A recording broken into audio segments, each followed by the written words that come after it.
Every morning the world pulls you outward. It tells you to hurry, to strive, to collect more success, more status, more certainty. But somewhere beneath all that noise, another voice whispers, Akieter one. It says, you already have everything you need to be happy. That whisper is the voice of Buddhist wisdom, simple, timeless, and piercingly clear. It reminds us that happiness is not something to chase.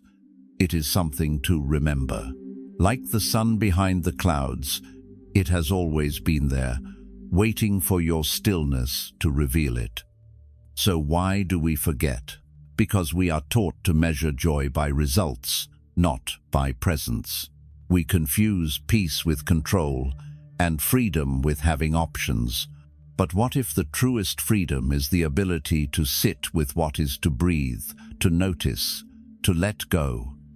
In this reflection, you will not be asked to achieve anything. You will be invited to awaken to see that happiness is not a reward, but a natural state that blooms when resistance fades. Through 7 Buddhist lessons, we'll return to that inner river, the one that flows beneath every fear and every desire. There, you will rediscover the quiet strength of gratitude, the lightness of letting go, the stillness of silence, and the gentle power of forgiveness. Breathe. Stay with these words as if they were a mirror. What you're seeking is not beyond the horizon, it's the awareness reading these lines right now. And it's whispering, be still, you are already home. The first lesson is one that every seeker eventually faces, the art of lightness. A monk once asked his teacher, Master, why does peace feel so heavy to carry? The old teacher smiled, picked up a large stone, and placed it in the monk's hands. Now walk, he said. The monk stumbled forward, his arms trembling. Do you feel the weight? The master asked. Yes, the monk gasped. The teacher nodded gently. Then why do you insist on carrying it? We carry so many stones without realizing it. Expectations, regrets, pride, guilt, the endless need to be enough. They fill our minds, one thought after another, until we mistake their weight for who we are. But the truth is simple. Peace is not found by adding more, but by setting down what no longer serves you. In Buddhism, the mind is often compared to a clear sky. Thoughts are clouds that come and go. Yet we keep trying to hold the clouds in place, afraid the sky will disappear if we let them drift away. It never does. Lightness begins not by fixing your life, but by releasing your grip on it. Ask yourself each morning, before the world begins its noise, what am I ready to put down today? Maybe it's an old story that keeps you small. Maybe it's the constant measuring of your worth against others. Or maybe it's simply the idea that you must always be strong. Let one stone fall, then another. Listen to the sound they make as they touch the earth, the sound of freedom returning home. As you walk through your day, notice how the mind loves to tighten around problems. When it does, breathe. Imagine that each exhale is a gentle hand opening. You don't have to solve everything today. You just have to stop clenching. The Buddha once said, "Those who travel light travel far." To live lightly does not mean to escape responsibility. It means to move through life without dragging yesterday behind you. It means to trust that what needs to stay will stay, and what needs to leave will go. The river does not mourn the water that has passed. It keeps flowing, effortlessly alive. When the mind is light, the path becomes soft beneath your feet. When the heart is unburdened, even silence feels like song. Let that be your reminder. You are not meant to carry every stone you find. You are meant to walk barefoot, awake and free. Because when the mind is light, the journey itself becomes joy. And when the heart is light, Even the longest road no longer feels like effort. The Master's whisper returns. Set it down, my child. The world was never asking you to hold so much. The next lesson flows gently, like a quiet stream through the heart, the lesson of gratitude. There was once a young monk who spent the night writing a long prayer to the heavens. He filled page after page with words of hope and requests for blessings. When he humbly presented it to his master, the old monk glanced at the paper, then tore it in half. "Write it again," he said softly, but this time with only one word. The disciple hesitated, then, in silence, wrote, "Thank you." The master smiled. "Now, the universe can finally hear you." Gratitude is meditation in motion. It is the act of remembering that nothing is owed, and yet everything is given. When you say thank you not as manners, but as awakening, you dissolve the illusion of lack. In that moment, you are not a beggar asking from life. You are life recognizing itself. Look around you, the breath that keeps returning, the body that carries you without complaint, the morning light that arrives uninvited. Every single thing whispers, "I am here for you." But we forget, because the mind is trained to notice what's missing, not what's already overflowing. Gratitude reverses that blindness. It turns the ordinary into sacred ground. It transforms a sip of water into communion with the universe. Each morning, before the noise begins, place your hand over your heart and whisper, "Thank you for this breath," not as a routine, but as a realization that this inhale is a gift, and this exhale a release. Feel how the rhythm of your breathing mirrors the giving and receiving of all existence. When you breathe in, the world enters you. When you breathe out, you return the favor. This is not philosophy. It is participation in the dance of life. True gratitude is not an emotion. It's a state of consciousness. It doesn't wait for things to go right. It recognizes that even challenge is a teacher, even pain is a doorway. When you can thank life, not only for its sweetness, but also for its storms, something within you becomes unshakable. The heart opens, not because everything is perfect, but because everything is seen as part of the path. You do not need miracles when you live with gratitude, because in that awareness, you become the miracle. Your energy shifts. The world mirrors that light back to you, and slowly, without asking, you find that the more you thank, the more life gives you reasons to do so. Suppose. Look around. Whisper softly, "Thank you." Not to anyone, not for anything specific, but to existence itself. The trees, the air, the unseen pulse of life moving through you. For the one who is truly grateful needs no more blessings. They have already awakened to the truth. They are the blessing. And then there is the quiet strength that only comes when you learn to release the art of letting go. A monk once held a delicate clay cup in his hands, a gift from a distant traveler. Everyone in the monastery admired it. They warned him to be careful, to protect it, to keep it from harm. The monk smiled and said, "To me, this cup is already broken. That is why I can enjoy it so fully while it is still here." Letting go does not mean indifference. It means seeing with wisdom instead of fear. When we cling to people, objects, or moments, it is not love that binds us. It is attachment born from the illusion of permanence. We suffer not because life changes, but because we believe it shouldn't. Impermanence is not a warning. It is a form of tenderness from the universe. It whispers, "Look closely, for this moment will never come again." When you know something will not last, you love it with greater presence. You listen more carefully. You smile more softly. You no longer demand forever, you simply savor now.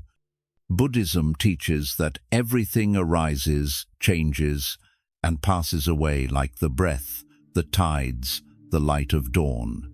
To resist this truth is to struggle against the nature of all things, but to accept it is to become one with the flow. When you let go, you don't lose, you return to harmony. So when you love, love as if it were the last sunrise you will see. Hold nothing back, yet hold nothing tight. And when the time comes to part from a person, a dream, or a chapter of your life, release it gently, as you would release a bird back into the sky. Let the heart break open, not close. Let the tears cleanse, not drown. This is not the end of love, but its purest form. Love without possession. You can practice this every day, in small ways. When you put down your phone, when you finish a meal, when you watch the sun disappear beyond the trees, whisper inwardly, "I let this moment go with gratitude." Notice how peace follows immediately after surrender, like calm water settling once you stop stirring it. Letting go is not the same as giving up. It is trusting that what is meant for you will remain in another form, at another time, through another doorway. When you no longer fear loss, everything becomes precious. Every encounter, every breath, every sound of the wind passing through the leaves, all of it glows with quiet beauty, precisely because it is fleeting. And so, remember this: when you stop clutching the cup, your hands are finally free to touch the sky. When you stop fearing the end, you begin to live without limits. Because when you no longer fear losing anything, everything suddenly becomes sacred. And now, we arrive at a lesson that cannot truly be taught, only felt: the wisdom of silence. It is said that one day, a disciple asked the Buddha, "Master, what do you teach when you sit in silence?" The Buddha looked at him gently and said nothing. Only a faint smile rose upon his face, the kind that speaks louder than words ever could. The disciple waited, growing restless. But as the wind moved softly through the trees and the breath of the earth grew audible, he began to understand. The teaching was happening, quietly, in everything. Silence is not emptiness. It is the ground from which all sound, all thought, all creation arises. We think of silence as the absence of meaning, but in truth, it is the space that allows meaning to exist. Without silence, music would be noise. Without stillness, life would blur into chaos. Silence is the heartbeat of the universe, steady, unseen, ever present. But in our modern world, silence has become uncomfortable.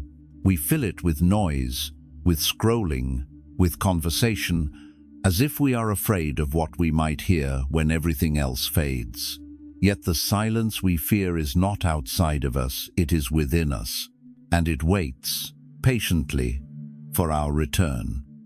When you sit quietly and listen to your own breathing, you are not doing nothing. You are tuning back into the rhythm of existence. Each inhale becomes the universe entering you. Each exhale, the universe leaving you with grace. There is no need to name it, no need to analyze. Just listen, not for something but to something. The hum beneath all things, the sound of being alive. Practice it each morning, 3 simple minutes before the day begins. Close your eyes. Feel the rise and fall of your chest, the subtle pulse beneath your fingertips. Let the world soften until the only thing left is breath and awareness. In that space, wisdom blooms effortlessly, because when the mind is quiet, the heart begins to speak. Silence is the language of truth. It asks for no argument, no defense, no explanation. It simply is. And in its presence, Every wound finds rest. Every confusion finds clarity. When you learn to listen to silence, you learn to listen to life itself. Sopose. Do not rush to fill the air. Let the stillness expand inside you like dawn spreading across the sky. Soon you will notice it was never empty at all. It was singing softly, waiting for you to hear. Remember this: silence needs no reason. It is the answer. Next comes a lesson that blooms only in quiet hearts, the lesson of doing good without waiting for anything in return. There was once a man who tended to his garden with great care. Each morning, he would scatter seeds across the soil and walk away without ever looking back. His neighbors often asked, "How will you know if they grow?" He simply smiled and said, "If the soil is ready and the sun is kind, the flowers will know what to do." To act with kindness without expectation is to live in harmony with the natural law of the universe. The flower does not bloom to be admired. The river does not flow to be praised. And the sun does not rise to earn gratitude. They give because giving is their nature. When our kindness carries calculation, even the smallest whisper of, "I hope they appreciate this," it becomes a transaction, not compassion. But when kindness flows from stillness, from the simple joy of being alive, it purifies everything it touches. The heart that gives, without seeking reward, opens like a lotus, silently, selflessly, beautifully. It is not always easy. The ego wants to be seen, to be thanked, to be recognized. Yet true goodness thrives in the unseen. It does not need witnesses to be real. It only needs sincerity. Every quiet act, a gentle word, a small forgiveness, a moment of patience ripples through existence in ways you will never see. The universe records energy, not applause. Try this. Do one kind thing each day that no one will ever know about. Help someone anonymously. Leave a note of encouragement. Pick up a piece of litter. Whisper a blessing to someone who will never hear it. Feel the sweetness that arises not from being praised, but from the still joy of simply doing what love would do. That is the fragrance of the awakened heart. In Buddhism, merit is not about accumulating virtue. It is about dissolving the self that wants credit. When the I disappears, compassion flows effortlessly. The rain does not ask where to fall. It nourishes every root equally. When you act from that same place, your kindness becomes infinite, not because of its size, but because it has no owner. Remember, goodness does not need to prove itself. It only needs to exist. And every time you give from that quiet space within, you are aligning yourself with the rhythm of all things. So plant your seeds and walk on. Do not look back to see who noticed. The flowers will bloom when the time is right, and their fragrance will travel further than you will ever know. Because goodness only truly blossoms when you forget you were the one who planted the seed. And then there is the lesson that gathers all the others into a single breath, the art of embracing the present moment. A young monk once asked his master, "How long should I meditate?" The master smiled and replied, "Until you know that you are breathing." At first, the monk was confused. He thought he already knew, but in the days that followed, he began to notice how rarely his mind was truly where his body was always running toward tomorrow or replaying the noise of yesterday. Only when he returned fully to the breath did he understand. To know that you are breathing is to finally be alive. Time does not flow, only the mind does. The present moment never moves it, simply waits, still and eternal, while we rush past it in search of something that was never lost. When the mind stops wandering, The illusion of time fades, and what remains is pure awareness, infinite, luminous, untouched. The present is not a fragment between past and future. It is the entire sky containing everything at once. Every sound, every scent, every breath is an open gate to peace. You do not need to go anywhere to find freedom. You only need to arrive here, now. Try it in the simplest ways. When you wash your hands, know that you are washing your hands. Feel the warmth of the water, the contact, the motion. When you drink, know that you are drinking sense, the coolness, the gratitude, the life flowing through you. When you walk, be aware of the ground beneath your feet, of the miracle of movement itself. In that awareness, the smallest act becomes a temple of mindfulness. The mind will try to pull you away, whispering, "What's next?" or "What if?" But happiness does not live in what's next. It breathes here, in this heartbeat, in this breath, in this quiet moment where nothing is missing. Every time you return to awareness, you come home. Every breath consciously taken is a step into eternity. You are not your thoughts or your plans. You are the still presence beneath them, the space in which they appear and fade. When you rest in that presence, the world softens. Colors become richer, sounds become sacred, and life itself begins to glow with simple beauty. So wherever you are, pause. Take a slow breath. Feel it enter, feel it leave. This is not just breathing, this is remembering, because this very moment is eternity wrapped in a single breath. And finally, we arrive at the most tender of all lessons, forgiveness and release. A monk once carried a heavy sack of stones upon his back.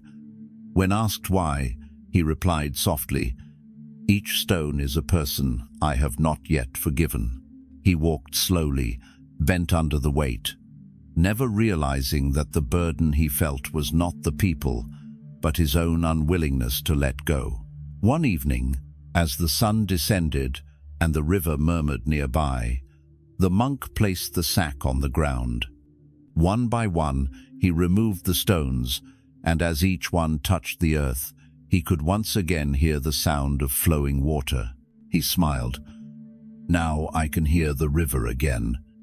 Forgiveness is not about excusing harm or forgetting pain. It is the quiet decision to no longer chain yourself to what has already passed. Holding on to anger is like grasping a burning coal and waiting for another to feel the heat. We think we are protecting justice, but often we are only protecting our wounds. To forgive is not to say, "It was right." It is to say, "I am done suffering for it." The Buddha taught that compassion begins with oneself. If your heart is heavy with resentment, there is no room for peace to enter. Forgiveness does not weaken you. It sets you free. It allows your energy to return to the present, where healing can begin. Each night, before sleep, try this gentle practice. Close your eyes. Inhale and whisper, "I forgive." Exhale and whisper, "I am free." Let the rhythm of your breath wash through you like a tide cleansing the shore. You do not need to force it. Just let the breath carry away what is ready to leave. If tears come, let them. They are not weakness. They are water returning to the river. Forgive others, yes, but also forgive yourself for what you didn't know, for the mistakes you made while trying to love, for the moments you fell short of your own expectations. Each act of forgiveness is a small awakening. The heart that releases finds it was never truly broken, only covered by the dust of holding on. When the heart releases its grip, the world grows quiet again.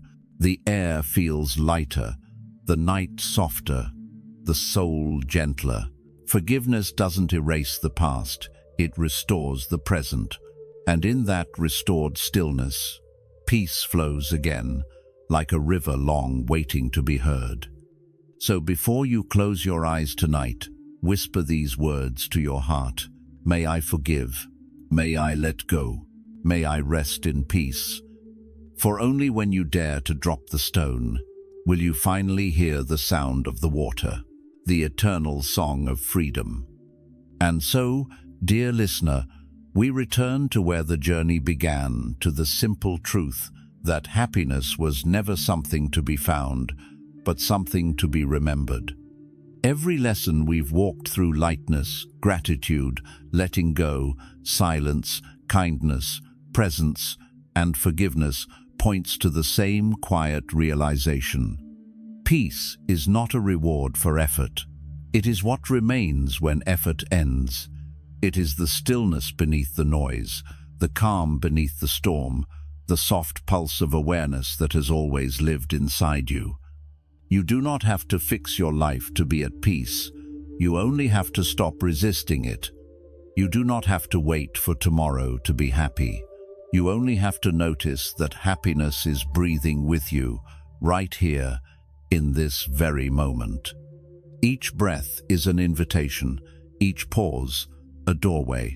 When you slow down long enough to listen, the sacred reveals itself in the light on your skin, in the sound of the wind, in the presence of a single heartbeat that keeps whispering, "You are already home." The Buddha once said, "Peace comes from within, do not seek it without." Let these words follow you like a gentle bell throughout your day. When the mind begins to wander, when fear or doubt arise, return to the breath and remember there is nothing missing. Everything you need for joy already lives within you. If one of these teachings touched your heart, share it below. Tell me, which truth spoke to you most deeply? Which weight are you ready to set down? Your reflection may help another find their own peace. And as you close this journey, take one last breath, slow, grateful, aware. Because when you stop chasing happiness, it quietly sits beside you and smiles.